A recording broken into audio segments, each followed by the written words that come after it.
your right hand. Do you solemnly swear or affirm that your testimony will be the whole truth, nothing but the truth, so help you God? I do. Lower your hand. For the record, please state and spell your name. Sure. My name is Ryan, R-Y-A-N, Christopher, C-H-R-I-S-T-O-P-H-E-R, Van Sickle, V-A-N-S-I-C-K-L-E. Good afternoon, Mr. Van Sickle. Could you please tell the jury where you're employed? Certainly. I'm employed at the Metropolitan Atlanta Rapid Transit Authority. And what do you do there? I'm the Director of Technical Services and Service Planning. I oversee a team that's responsible for planning bus routes and other transit services, as well as producing schedule and timetable information. Did the district attorney's office reach out to your organization, MARTA, to ask about bus routes and whether you had any information of possible bus routes back in 1996, back in 1998 through 1999? Yes. And were you the individual that was tasked with answering that question? Yes. What did you do to look into potential bus routes for that time period? Certainly. So we have an archive of scanned transit system maps dating back quite a ways, including maps from the mid to late 1990s. Were you able to locate any maps from that time period? Yes. And what time period did you obtain bus route or route maps for? 1996. And were there any significant changes in the potential MARTA routes from 1996 to 1999? No. Did you provide the state with a copy of the 1996 MARTA routes map? Yes, I did. Your Honor, at this time the state tenders Exhibit 74, which is the MARTA bus routes pursuant to a business record certification, which is Exhibit 73. Any objection? Objection. All right, they're both admitted, 73 and 74.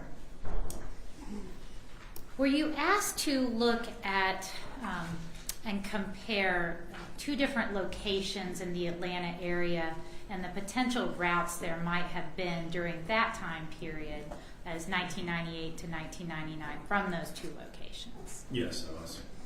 Were those two locations the Pleasers nightclub at 849 Cleveland Avenue in Atlanta and the Clifton United Methodist Church at 2918 Clifton Church Road? Yes, they were.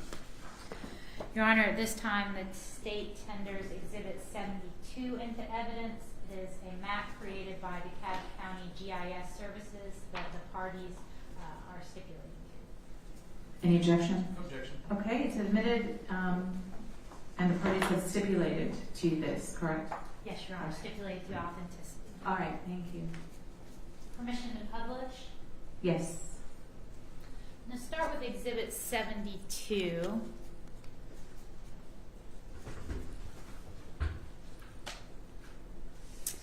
Were these the locations that you were asked to look at potential routes in between?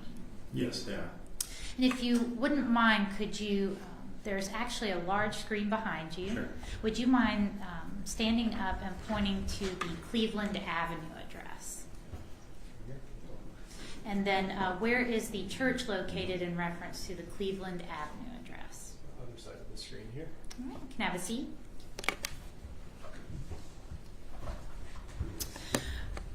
What are we looking at here in Exhibit 74? So this is an excerpt from that 1996 transit system map showing bus routes and rail lines generally in the southeastern quadrant of MARTA's transit system. And do you see those two locations generally in the snippet that has been placed on the screen? Yes, I do. And if you wouldn't mind standing up again and indicate to the jury where the Cleveland Avenue location would be. So it's right around here. Witness has pointed to the lower left-hand corner of the screen, and then the Clifton Church area. Right here. And the witness has pointed closer to the left of the screen, a little bit more towards the middle bottom of the frame. All right, thank you. And were you able to determine possible routes from those two locations? Yes, I was able to identify about 5 different trip options that could have been used to connect those 2 locations. Would any of those trip options have been direct routes, meaning requiring no changes whatsoever? No, there were no direct routes between those 2 points at that time. Did all of those all 5 possible routes from 1999 require at least one transfer either to the train or another bus? Yes.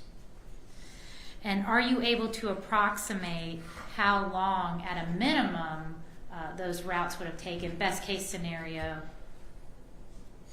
Yes, I think without knowing the specific time of, or I guess day of the week, the schedules do vary by time of day and the day of the week. But if it were in the evening, it would have taken at least an hour, having to make multiple changes from point A to point B. It also, depending on how well those transfers were coordinated, it could have easily taken 2 hours or more. So we're talking a minimum of an hour, as much as more than 2 hours. Correct, yes. The bus stop closest to the Pleasers location, when does that bus stop accepting travelers? So it depends the specifics on the day of the week, but if I recall, around 12:45 to 1 o'clock in the morning. Now, what about around the Clifton Springs Church area? When do the routes start shutting down in that area? So at that time, it was a little bit more varied, if I recall, on the weekdays between 11:45 and midnight. On the weekends, a little bit later, closer to 1 o'clock in the morning. Now, let's say you made the bus, the very last bus at Pleasers. Does that necessarily mean you're going to make it all the way over to the Clifton Springs Church area? No, just looking at the schedules and when the different routes shut down, it did not look like it would be possible to catch the last bus on Cleveland Avenue and then still catch the other bus or train that would be needed. Thank you. Certainly. Cross? Good afternoon, Mr. Van Sickle. Afternoon. How, in 1998, how did people pay to ride MARTA? There would have been several different ways. We could have paid in cash. You could have paid with a token, which could have been purchased at a rail station or at one of the retail locations that MARTA had. Alternatively, people also could use paper-based fare passes for a weekly pass or a monthly pass. And did you pay for how long you were on? Like if you took the bus, does the price change based on how long you were on the bus? No, it doesn't. It would have been what's considered a flat fare system, where you pay once when you get on the first vehicle, and then you have transfers after that. So if you transfer buses to a different bus, you could get a transfer that would allow you to get on the next bus. Correct. Yeah, the transfers were free at that time. Do you get that from the bus driver? You say, "Hey, I need a transfer." Yes. Okay.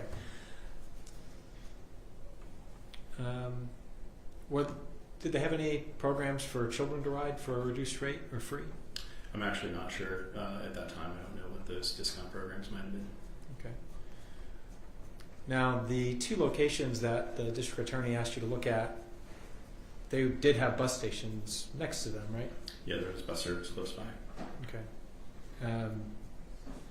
The Clifton Church, there was a station, right there, right? Yeah, I don't know the exact stop locations. Usually stops are located every block or 2, but there was a route that went directly by the church and another one within about a block's walk. What did it cost to get a MARTA token in 1998?